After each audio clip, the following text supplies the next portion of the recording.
be active in coalitions. And, as we have underlined previously, we must link the global with the local. One area of EI where we succeeded in doing that is our ongoing action on the status of women.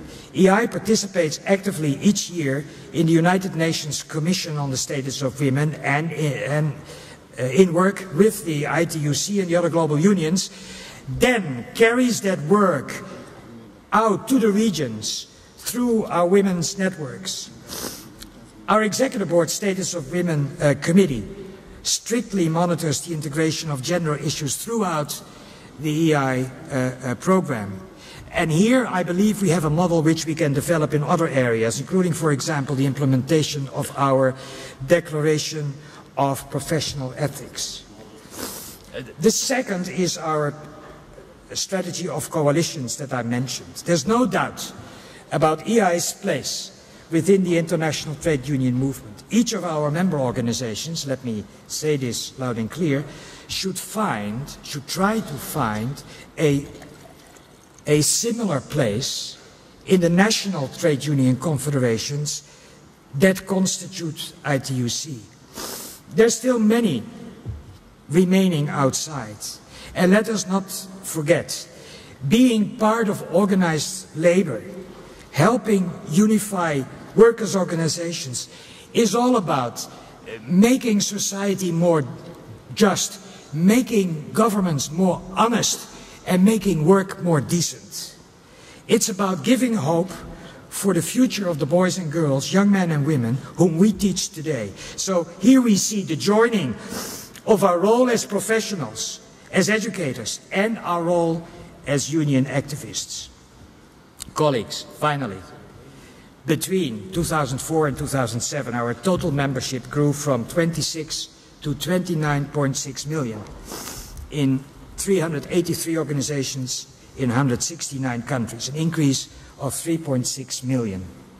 The largest part of that growth was due to the affiliation of members of the World Confederation of Teachers that Tulas referred to this morning.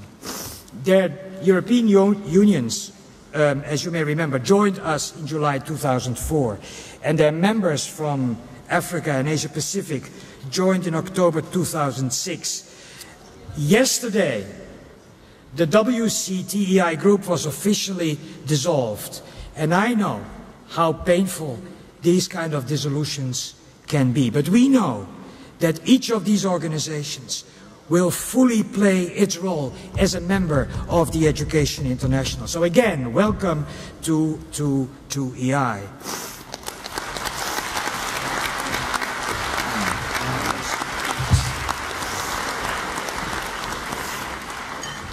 With a total of 67 million teachers around the globe, we know we represent 45% of these teachers. Now, where would that other 55%, that other 37 million be hiding? Well, about 15 million are in China. Another 4 million are members of organizations not yet affiliated with EI.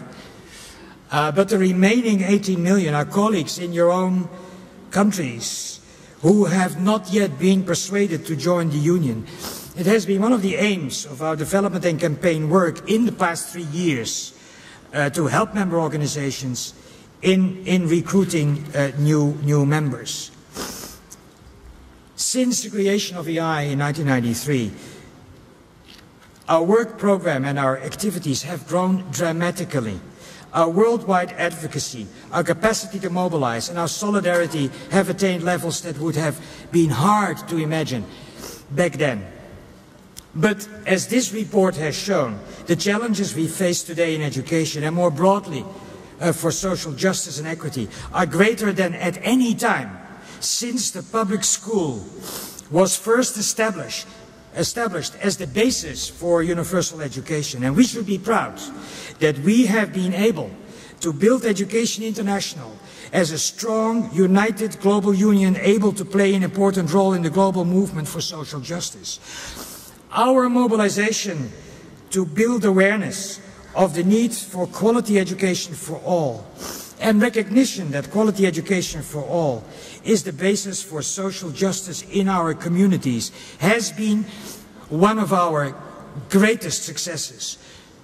Turning awareness into action remains the major challenge before us, and that is the task before Congress as you set the mandate for the next phase of our mission to build a better world for the young generation who looks to us for hope in the future. Thank you.